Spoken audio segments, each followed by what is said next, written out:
আমরা শ্রদ্ধার সঙ্গে স্মরণ করছি বিশ্বকবি রবীন্দ্রনাথ ঠাকুরকে, যার সাহিত্য শুধু গল্প বা কবিতার মধ্যে নয়, মানুষের মধ্যে গভীর অনুভূতিকেও স্পর্শ করে। আজ আমরা পরিবেশন করছি রবীন্দ্রনাথ ঠাকুরের অমর নাটক ডাকঘরের একটা অংশ, অমল ও দইওয়ালা। আশা করি আপনাদের সবার ভালো থাকবে। ধন্যবাদ।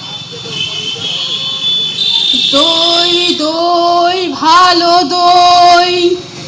দইওয়ালা, দইওয়ালা, ও দইওয়ালা, ডাকছো কেন?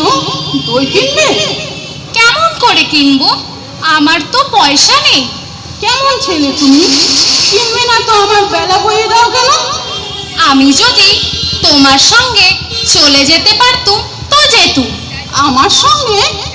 হ্যাঁ, তুমি যে কত দূর থেকে হাঁকতে হাঁকতে চলে যাচ্ছ শুনে আমার মন কেমন করছে। বাবা, তুমি এখানে বসে কি করছো? কবিরাজ আমাকে বেরোতে বারণ করেছে, তাই আমি সারাদিন এখানেই বসে থাকি। আহা বাছা, তোমার কি হয়েছে?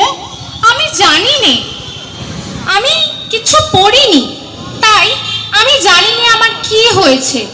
দইওয়ালা, তুমি কোথা থেকে আসছো? আমাদের গ্রাম থেকে আসছি। তোমাদের গ্রাম? অনেক দূরে তোমাদের গ্রাম? আমাদের গ্রাম সেই পাঁচমুড়া পাহাড়ের তলায় শ্যামলী নদীর ধারে। পাঁচমুড়া পাহাড়, সামলি নদী? কি জানি, হয়তো তোমাদের গ্রাম দেখেছি, কবে সে মনে পড়ে না। তুমি দেখেছো? পাহাড়ের তলায় কোনোদিন গিয়েছিলে নাকি? না, কোনোদিন যাইনি, কিন্তু আমার মনে হয় যেন আমি দেখেছি।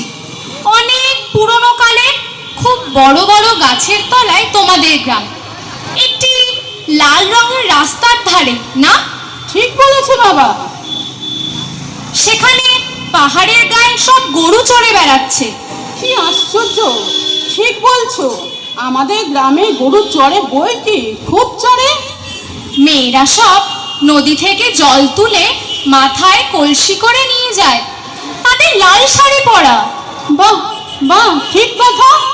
আমাদের সব গোয়ালা পাড়ার মেয়েরা নদীর থেকে জল তুলে তো নিয়ে যায়নি, তবে কি না তারা সবাই যে লাল শাড়ি পরে তা নয়। কিন্তু বাবা, তুমি নিশ্চয়ই কোনোদিন সেখানে বেড়াতে গিয়েছিলে? সত্যি বলছি দইওয়ালা, আমি একদিনও যাইনি। কবিরাজ যেদিন আমাকে বাইরে যেতে বলবে সেদিন তুমি আমাকে নিয়ে যাবে তোমাদের গ্রামে। যাবো বই কি বাবা, খুব নিয়ে যাব। আমাকে তোমার মতো ওই রকম দই বেচতে শিখিয়ে দিও, ওই বাক্কাধে নিয়ে, ওই রকম খুব দূরের রাস্তা দিয়ে। মরে যাই, দই বেচতে যাবে কেন বাবা? এত এত পুঁথি পড়ে তুমি পণ্ডিত হয়ে উঠবে। না না, আমি কখনোই পণ্ডিত হব না। আমি তোমাদের রাঙা রাস্তার ধারে তোমাদের বুড়ো বটের তলায় গোয়ালপাড়া থেকে দই নিয়ে এসে দূরে দূরে গ্রামে গ্রামে বেচে বেচে বেড়াবো। কিরকম করে তুমি বলো?